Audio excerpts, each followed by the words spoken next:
So welcome this evening, everyone. I'm Jennifer Jerzyk, and I know many of you were with us in session one and glad to see you back for session two, but if you couldn't be with us the first time, that's fine, and we're glad to have you with us tonight. We had some technical difficulties last time, and we didn't get a chance to really give Chuck Taylor a proper introduction.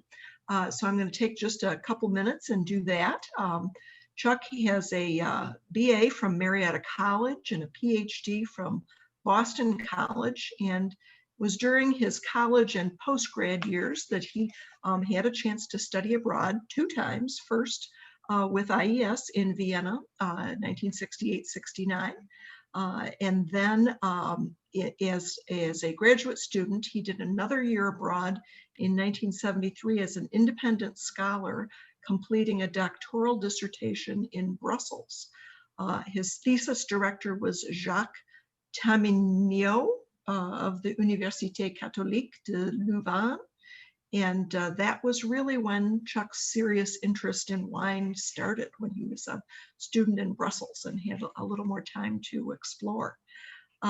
He returned to the United States and started a career as a university professor and administrator, which lasted 38 years, 35 of which were at Wright State University in Dayton, Ohio, where he continues to serve as emeritus dean and professor of philosophy.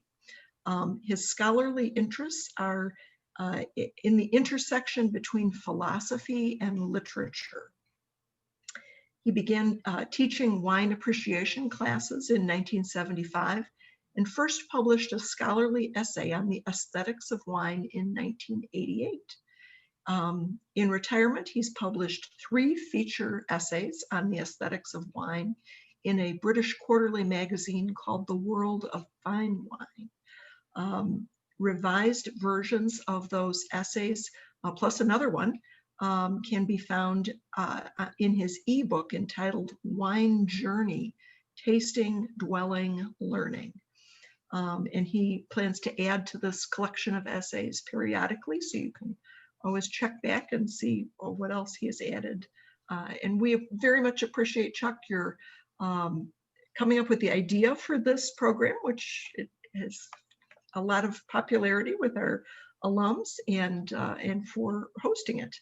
I also want to just quickly introduce my colleague, Dawn DeBoard.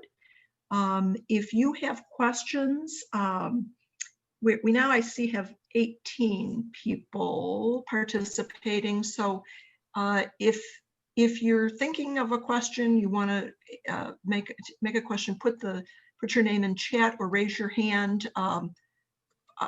We may get to the point where we can unmute people and we can talk, but I'm thinking with 18 people, maybe we want to go with your letting us know when you have a question. So with that, I will turn it over to Chuck to start our conversation.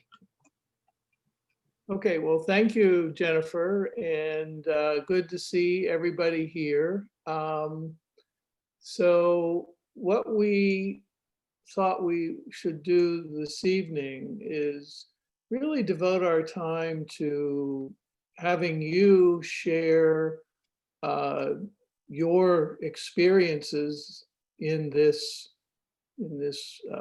course, I guess we'd call it, and talk about the wines you've tried so far, and I think it's very helpful to share those experiences with everybody else here, because we all have different experiences, often tasting the exact same wine, just because they appear to us to be different kinds of things. And so and others' comments can encourage us to try them or perhaps not, depending on how it goes. So what I'd like to do first of all is just open things up to all of you and invite you to share some of your experiences either or both talking about specific wines that you tried so far, and also the food pairings that you tried with those wines.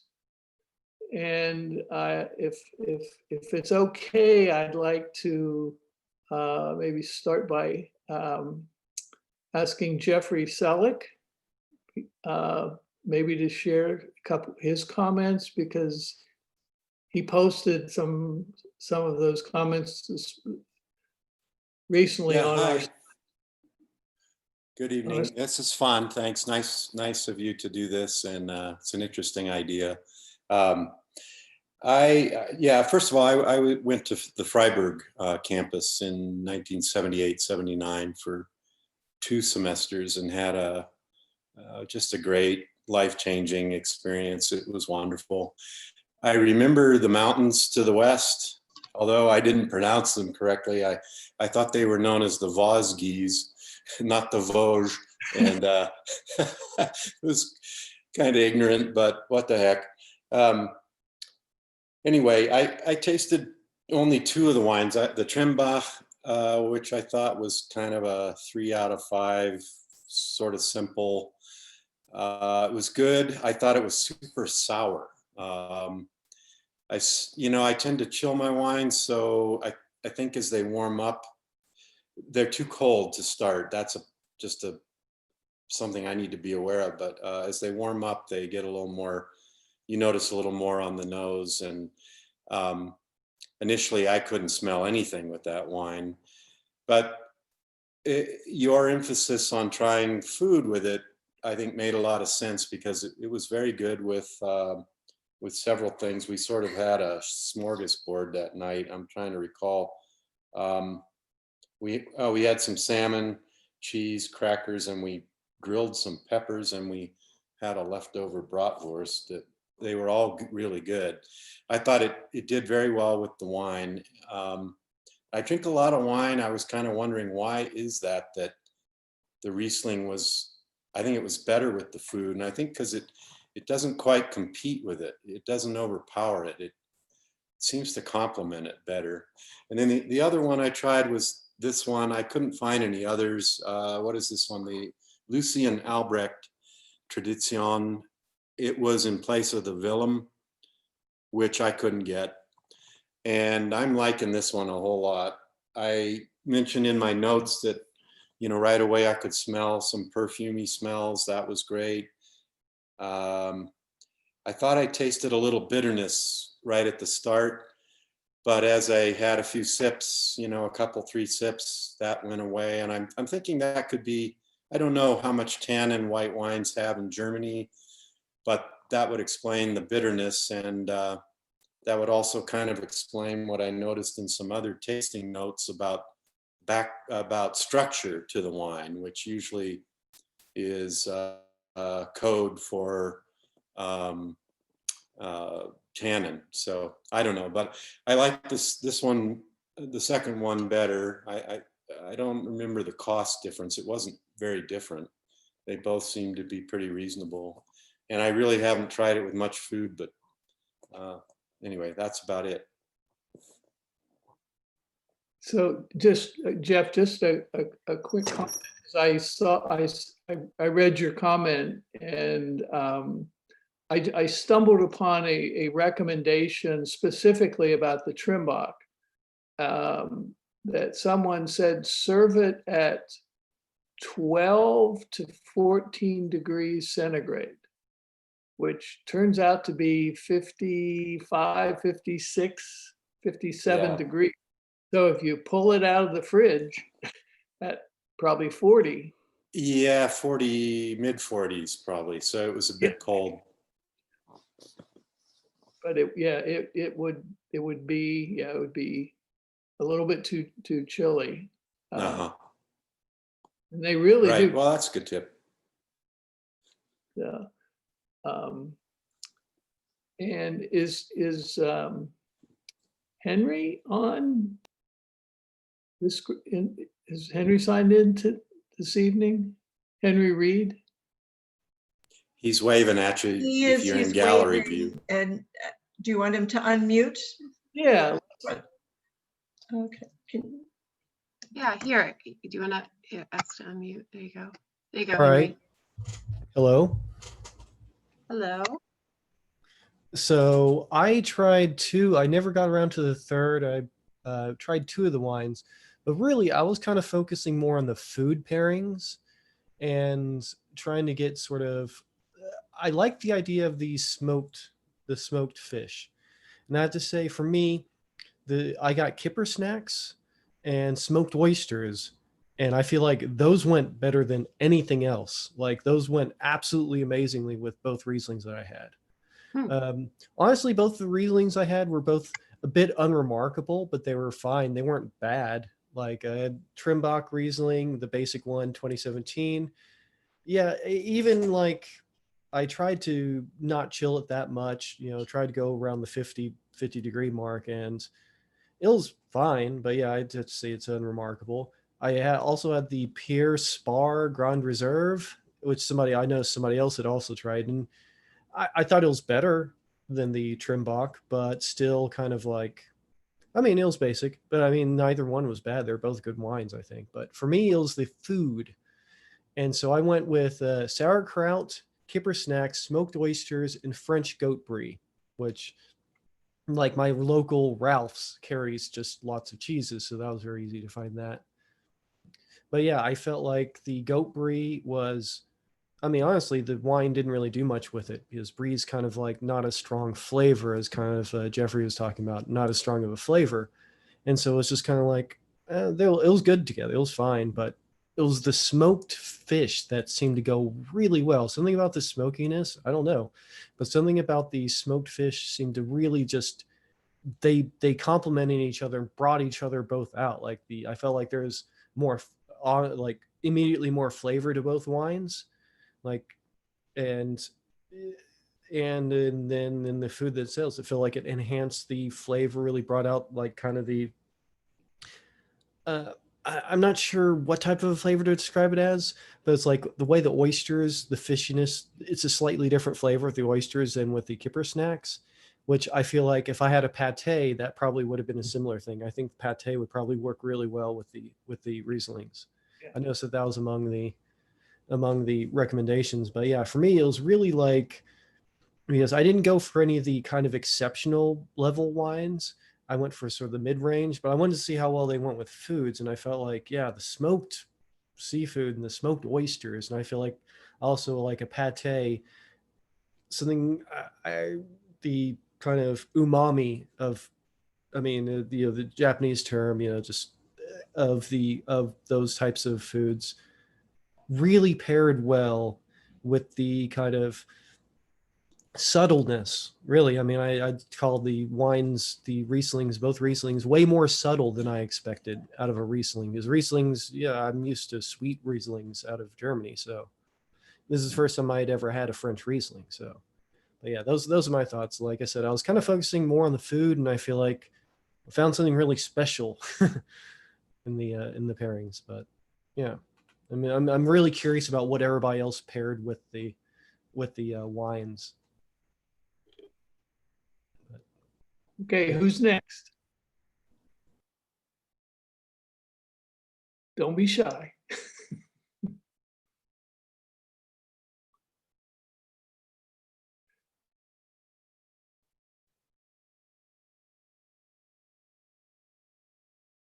I think Jeff Himmel was raising his hand. Jeff, did you have, you have to unmute yourself.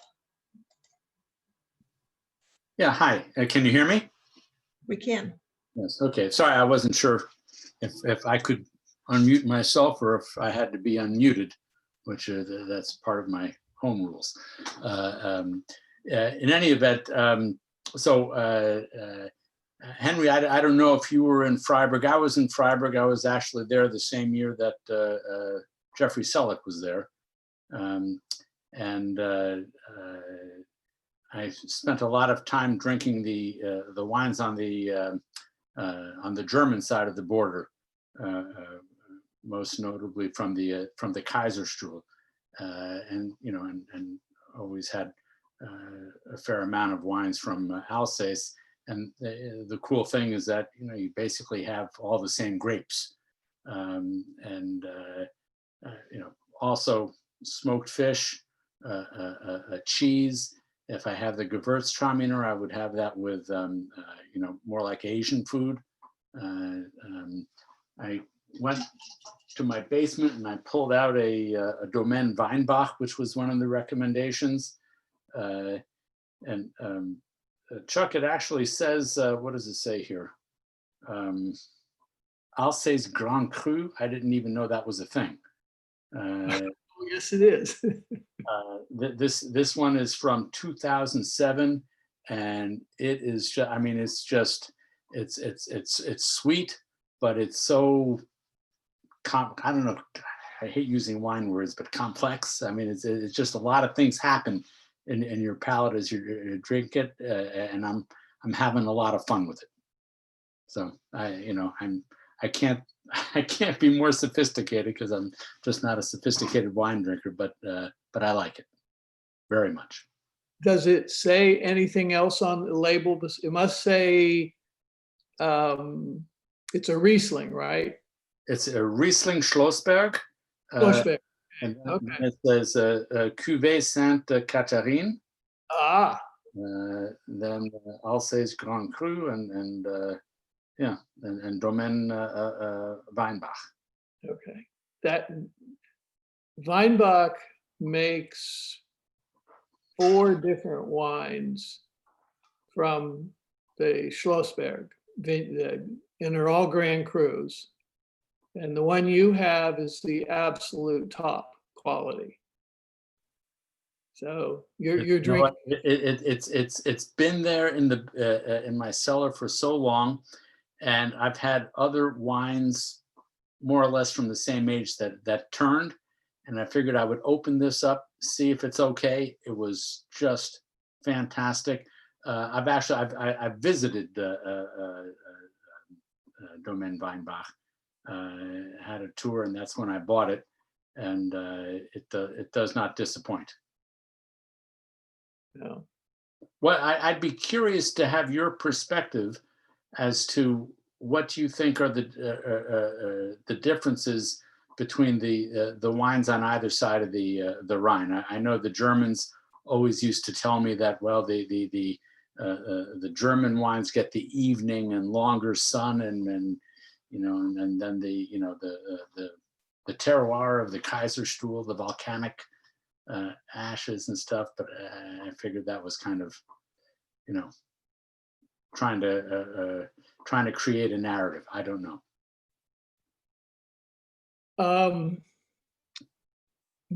Okay, my own experience is very limited. I've actually never had any wine from in the area around Freiburg. I've had quite a many German Rieslings from north of Alsace in the Rheingau and the Mosel-Saar Ruwer, but I've never had. You don't see many of the wines from Freiburg. They don't export them. You're right. No, so you have to you have to go there to get them, and unfortunately, I've never been to that part of Germany, so I don't have that experience. But you know what you were saying about over where you were in Freiburg being the west side of the valley and getting the evening sun. That is a view of things that I know about from a very completely different wine area, Barolo in northern Italy. And they tend to say the same kinds of things, that the wines that are grown on the eastern part of a valley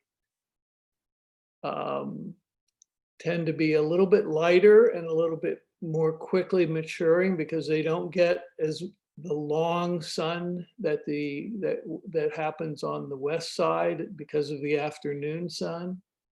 And in fact, I did read that in the area of Freiburg, it's the only part of Germany that is, they classify their various vineyard areas by, what they call degree days, how much sun they get for a whole season. And that's the warmest part of Germany, right around Freiburg. So it would make a difference for sure. And so do the soils. Riesling responds to different soils very significantly. So great notes, absolutely. So who else? Any other stories? So Gay, why don't you go ahead and unmute? There you go. So I was in Vienna in the spring of 1969, and I did try the Trimbach Riesling. For me, I needed it just a little sweeter, or I don't know the lingo to use, but it was not something I'd get a second time. I sometimes have success with German Rieslings, but I don't remember their brands. I did try, this cheese was recommended to go with Riesling. I mean, this is just like a Safeway cheese, but it was just Roth Reserve Grand Cru. So anyway, it was a nice cheese. And but so one just checks their supermarket. So that's my little input. Thank you. So Gay, you and I were in Vienna together. Yeah. Yeah, you came. I have not returned. Have you returned already? Yes, I was there a couple times, 91 and 07. So you need to go back. You won't recognize it. Oi. Okay. Completely different place. Mm. Okay, thank you. Yeah. So who else? Joanne? Hi. I was also Vienna, 68, Yeah. 69 with Tuck and Gay. I couldn't find a lot of the wines. I live in a location that I'd have to do a big hike from the ocean to Boston or to Providence to find really good wine stores. But I did actually go to Costco and found one I really liked. It wasn't on your list, but it was Domaine Schlumberger Riesling. And it was $15 at Costco. And I really liked it. It's actually a Riesling. This is 2016. It was actually a Riesling that you could drink on its own. I happened to do it with a pork tenderloin. And then also I found at a carry-out place, a restaurant here, the New England version of Wiener Schnitzel. So I had it with that. But I really like this. I would get this again. Joanne, that is one of the really top producers. I'm astonished that it was $15. Well, it's Costco. Yeah, Costco. It might have been $15.99. I know $14.99, $15.99. Does it say anything besides Riesling? Yeah, it was 2016, and I will mispronounce this, but and you have some people from the French who went to France, but Les Prince Abbés, Princes, and then Abbes, which might be Abbey or something. Yeah, okay. Yeah, those are, I didn't push those simply because they're so hard to find. But there you go. Costco had a lot. Costco shows up with them. Okay, so And, you know, Jennifer is a person I've been reading on the email list, who's been doing a lot of cooking and trying out the wines. She's one that ought to comment on the things, the different varieties or brands that she's tried. Sure, I'd be happy to talk, yeah, about that. I wound up really liking the Domaine Weinbach the best, and it turns out it is a female winemaker, which is still a fairly unique thing, I think, in France. I think the not the original, I mean, they go way back, but one of the males in the family passed away, and the wife was the one to take it on, and she really put them on the international map. And they, you know, now are one of the top producers. So I did try a variety of different foods with the wines. I'm just going to say the New York Times onion tart recipe is to die for and is absolutely delicious with the Riesling. And, you know, you can buy a pie shell already in the pan, bake it, throw the caramelized onions and I think it had cream or something else in it. Absolutely delicious. Wonderful, wonderful thing. And any variety of goat cheese seemed to go very well with the Rieslings. And then I did some cabbage dishes and meat dishes. And I think that's kind of if it grows together, it goes together kind of philosophy that, you know, that's kind of the food of the Alsace-Lorraine region. And it certainly does go well together. I tried some smoked salmon and goat cheese on toast. That was a wonderful combination. So I agree with Henry, the smoked fish is a terrific pairing. I would have liked to have gotten some more chilled seafood and tried that with it. I needed to get my husband to open some oysters up for me or something along those lines. Didn't quite get to that. So those would be my comments.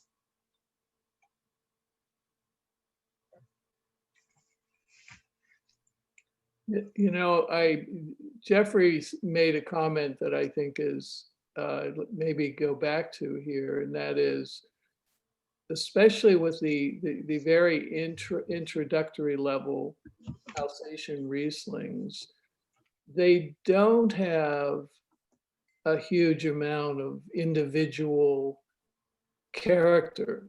And I think what that does, as Jeffrey said, it lets the food stand out, like the New York Times onion tart or Henry's smoked oysters, or the various things that people have tried.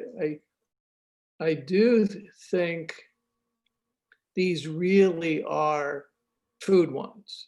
In fact, I don't ever open one just to sip. There's a whole bunch of other things that are much more enjoyable, just for sipping. But with all kinds of foods, or many kinds of foods, which mostly because they benefit from the acidity.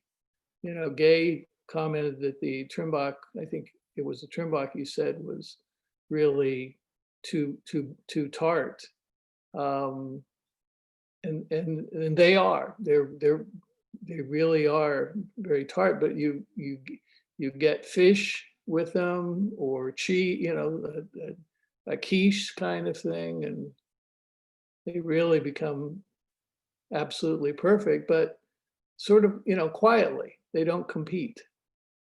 Now, what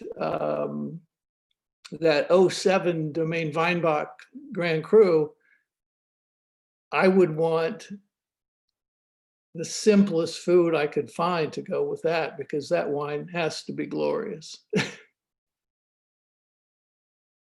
So, yeah, it's kind of a balancing act. If the food has a huge amount of character, I tend to like wines that are very simple. And if the wine is really extraordinary, the food, the simplest food you can put with it is probably the best. Yeah, well, I think things like smoked fish and stuff like that would fall into that category, no? Or Yeah. I mean, again, I it was in Freiburg and Alsace where I started to drink wine, and I really just grew to appreciate just all the different kinds of grapes and just the labeling system that they have on both sides of the Rhine River, where they give you the grape and they tell you if it was late harvest or a selected late harvest or just regular. Or, I mean, they give you a lot of information that you don't get on a lot of other French wines. And so you can kind of appreciate the grapes for what they are, as opposed to a mysterious blend or this or that, or, Yeah, Alsace is, you're absolutely right. Alsace is completely opposite, and the Germans' wines as well, completely opposite from the rest of France, where you never see the name of the grape, you never see, you have to know how sweet it is. And in some cases, it's impossible to know. There are wines like from the Loire Valley, there's a white wine, Vouvray, which can be bone dry like these Rieslings, and it can be totally sweet dessert. And there's no way to tell from anything on the label. You just have to know. And they change from year to year. So to tell just a brief story based on what you said before about the number of days in the sun. I was 2 years in Freiburg. I was 75, 76, and then 78, 79. And in the summer of 1976, I had a job at a tennis club teaching tennis, and it being kind of like a government with social market economy feelings and stuff. The teacher, as the pro, was doing it for a living, and the students taking lessons, it was their luxury. Therefore, if it rained, you had to pay for your lesson anyway. The teacher got paid no matter what. It wasn't his risk because it was his profession. And I prayed for rain all summer. It never rained once. And the summer of 1976 was considered to be one of the great all-time years for wine from that region. Oh, that's my fun story. From all of Germany, yeah, 76 is absolutely, that was one of the first vintages that I bought German Rieslings. And yeah, 76 was extraordinary. So yeah, you had to play tennis every day.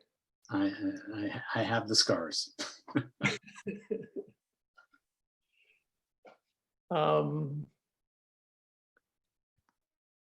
Others want to share what they tried? Yeah, just raise your hand if you'd like to make a comment or put something in chat for us. Yeah, Mayana, do you want to? You look like you were going to comment.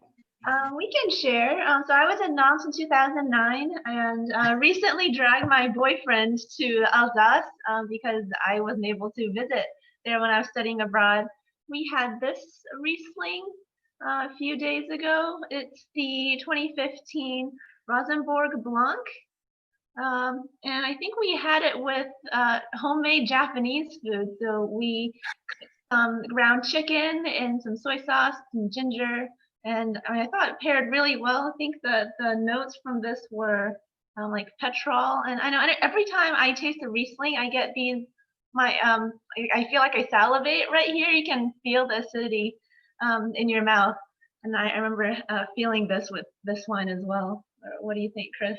Yeah, it was very good. I think this falls in the category of being a very dry example of Riesling from Alsace. We were actually in Alsace about 2 years ago. And you know, I've studied wine for quite some time, and you're always taught that wines are generally dry from that region. But I was told when I was there that a lot of the wines are generally made a bit sweeter more as of today or in recent years. But this one in particular was a bit on the drier side. That's what you're just saying is an interesting, slightly complicated thing about Alsatian wines these days. Excuse me. And a big part of the reason is global warming. It's getting, the grapes are ripening more completely all over, well, everywhere in the world, but certainly all over Europe. And what that means is there's more, when the grapes get riper, there's more sugar. And that sugar gets converted to alcohol, but often there's so much sugar that, you can have a wine with 12-13% alcohol and still have a significant amount of residual sugar left over. So yeah, you can have, so more and more Alsatian wines, depending on the year, can have a lot more, some of them can have a lot more fruitiness and richness to them because of from the sugar that that comes from how the grapes are growing. So and then some years there's drought, and that raises issues too. So winemakers really have to adapt year by year to the conditions they have. As Jeffrey was saying, in Germany in '76, it was probably the best year ever for those kind of wines. Certainly in the last half of the 20th century, it was. So any other questions about these wines, or?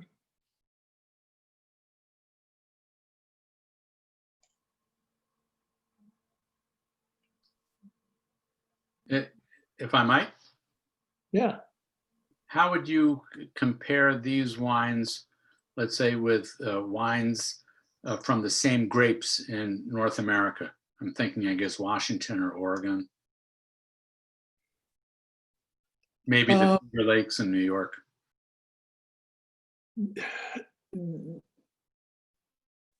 I have, again, I have significantly less experience with, the Washington and Oregon and New York, New York State, but I do have some, and that's been a very interesting story. Back in the 70s and 80s, when I first got seriously interested in wine,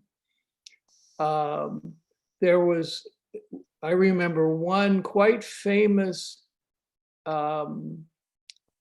winery in the Finger Lakes in New York, run by a gentleman named Dr. Konstantin Frank. And he made classic textbook German style Rieslings, like what Jeffrey was talking about in Germany in '76. And those wines were absolutely, in the small circle of people who knew, they thought they were, comparable and similar to the German, some of the better German wines. I taught for a year early in my career in a little college in Ashland, Oregon, which is way down in the southwest corner of Oregon. And just north of there were a few small vineyards, and I taught there 76, 77.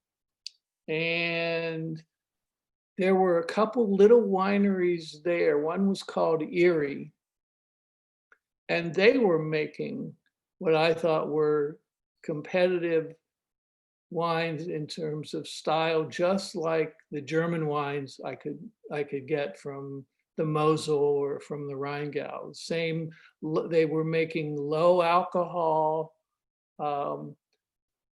delicate, just absolutely beautiful wines. But then what happened in Oregon is somebody discovered that Pinot Noir would grow in Willamette. And I don't know that anybody even tries to seriously to grow much in the way of Riesling in Oregon anymore. There's probably some, but and so there certainly are I would call them fads in winemaking. And in the 70s, there were lots of people in the United States trying to make wines just like the Europeans. There were people trying to make Pinot Noirs that tasted like French Burgundies. No one really succeeded, but a bunch tried.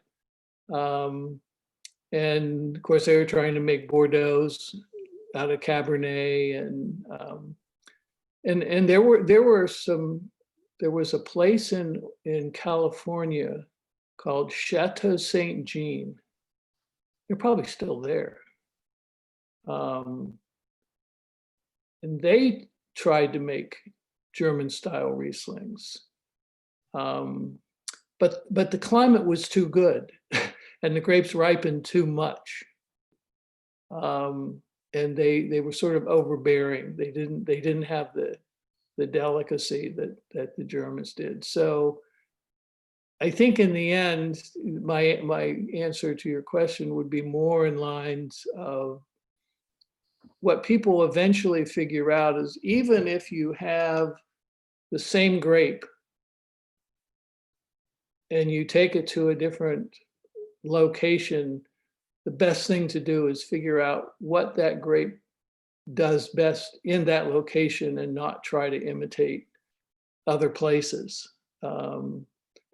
Actually, that's Alsace itself is a perfect example of that. Instead of trying to make something like a Rheingau Spätlese or a Mosel, something like those wines, to make what we've been tasting here, these mostly dry food wines, which I just think are close to as perfect as you can get with that grape in that climate. So yeah, that is a fascinating question. Chris and Betty and Laura, just, we'd love to hear from you. If you want to unmute yourself, love to hear what you tried and if you paired it with some food, what that experience was.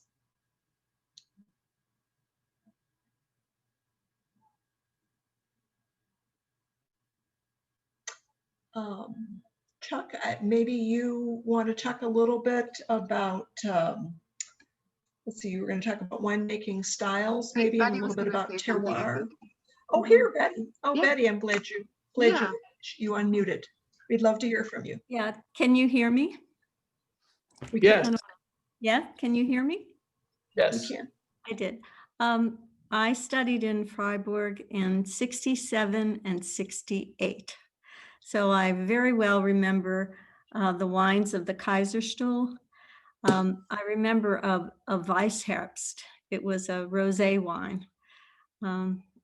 I just remember the color of it. It didn't taste sweet, but it had a pink blush. And so this time, this was the only wine I could find. I'm in New Hampshire, and in the New Hampshire liquor store, I could only find a Trimbach Riesling, which I did. It is 2015, and I did wonder, is that too old? But it tasted fine, and Andy and I both agreed that it was better when it was warmer. You know, first we had it right out of the fridge with dinner. And I did have it with a pork tenderloin and some cabbage and squash, but I liked it better later. We had some right while you were talking, and it had warmed up. I took it out at 7 o'clock, and by 8 o'clock, it was warmed up, and I liked it better when it wasn't as cold. So that's about all I have. And it was nice to hear from other people from Freiburg, but for me, it was 67, 68.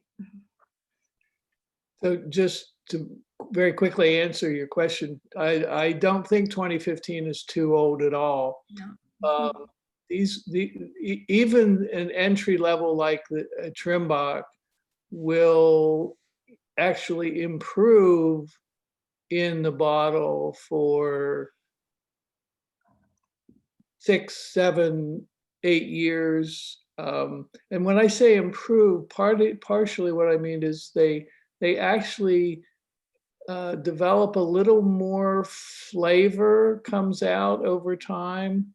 You know, several people commented on opening like a 2017 Trimbach and getting very little character out of it. If they had tasted your 2015, I'm willing to bet any money they would say, oh, gee, this has got a lot more, you know, complexity to it than, I mean, tasting them side by side would be, of course, be the best way to figure that out. But so you did well getting a 2015. I guess so. You know, I also want to mention years ago, we did a trip down the Mosel.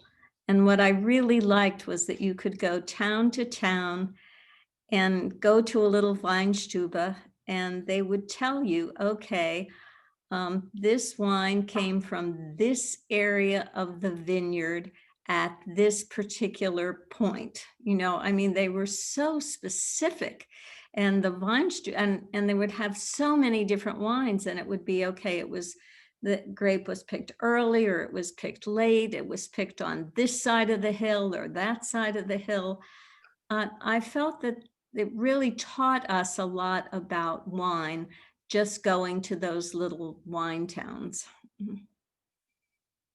And you know, that's been that careful, meticulous study of some vineyard areas like the Mosel, like Burgundy in France.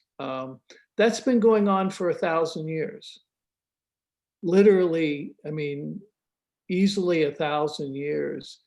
And originally, the people who most often did that were monks, you know, or religious people. And they would, of course, they were self-serving. They wanted to drink good wine, and they were making it themselves. But they're the ones who kept these incredible records and tasted the wines and had notes about, you know, different conditions in different years. And they would pass these notes on from generation to generation. And that's how all of these, like the Schlossberg in Alsace, these different vineyards, people eventually identified this patch of ground, the grapes ripen better here than farther down the hill or farther up the hill.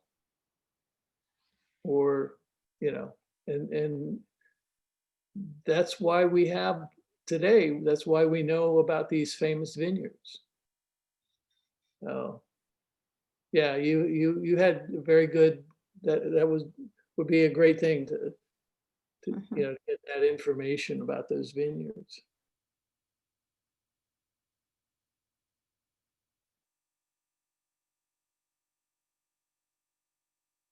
Other comments, questions? What are we doing for time here, guys? We're We're- at 7:53 right now, or for you, 8:53, sorry. Yeah. Okay.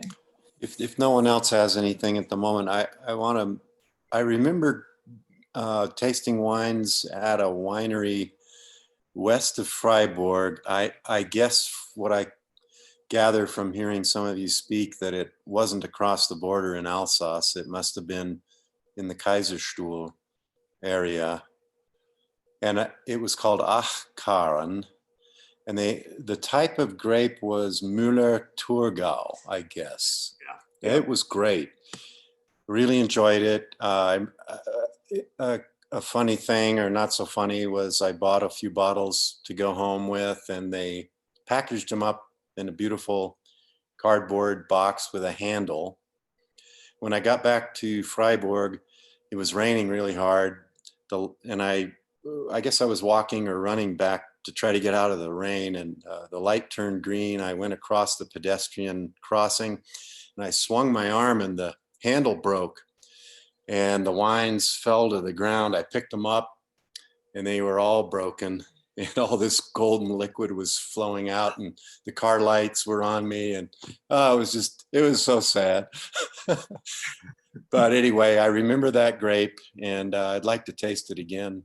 I remember it being somewhat sour, but I wonder how it would, taste in relative to a Riesling. That would be interesting to me. You know something, I remember that grape so well, and I agree with your comments on it. And I don't think I've seen that grape in 40 years. I think somewhere along the line, either the name changed or it just got de-emphasized, or Chuck, do you know? It's more a matter of de-emphasizing. Yes. I mean, I remember seeing some of those wines, 40 years ago. But I haven't seen one. I'm quite sure they still make them in Germany, but they probably, the other thing is they probably don't export them. And the simple reason is because the best-selling German wines it's essentially 100% it's going to be Riesling. You know something, so in that area, the Kaiserstuhl and stuff like that, I mean, I've been back fairly often, and you see, I mean, the German names, in addition to the Riesling, the Gewürztraminer, the Weißburgunder, the Grauburgunder, Pinot Gris, and Pinot Blanc, and stuff like that. You just never see the Müller-Thurgau. I would be curious to know, you have the Pinot Gris and the Pinot Blanc in German are called, like white Burgundy and gray Burgundy, and even the Pinot Noir is called Spätburgunder, which is also a kind of, and I'm just curious why this thing about Burgundy, what am I missing? Well, my guess is, and I don't know for sure, so I say my guess is that those grapes were early on, and when I'm saying early on, 1,000 years ago, those grapes were already being identified in Burgundy. Burgundy was one of the earliest seriously studied vineyard areas in all of Europe. I mean, there were people growing grapes all over Europe from the time of the Romans, but the first place that started being noticed and being recognized as producing very serious high quality wine was in Burgundy. In fact, the first place identified, it still exists, it's called Clos Vougeot in Burgundy. And it actually was eventually it became a walled vineyard. But the Pinot Blanc and the Pinot Noir and the Pinot Gris.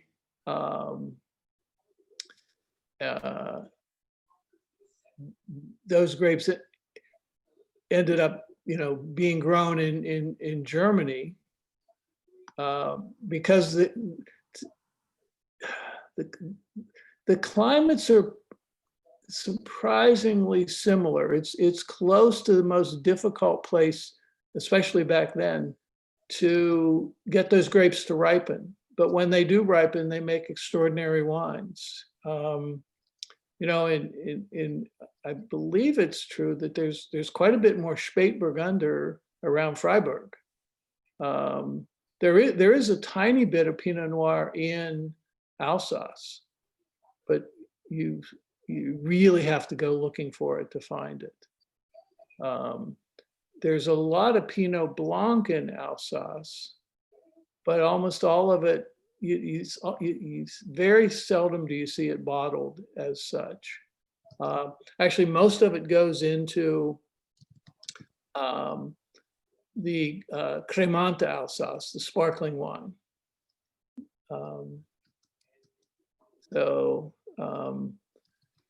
Yeah, those wines from Burgundy. I think people maintained the name because they sold.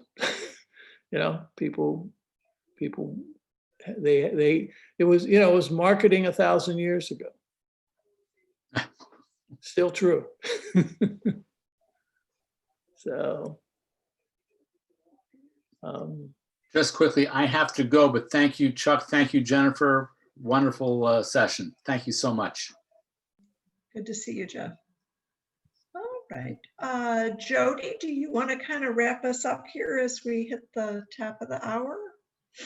I can. So again, thank you, Chuck, for all of your experience and knowledge and sharing all of your good thoughts with us and advice. And thank you all for participating in the Slack channel that we created and all the wonderful recipes and thoughts. That was also really great fun to be able to share that. I actually downloaded a few of the recipes and plan to try those as well.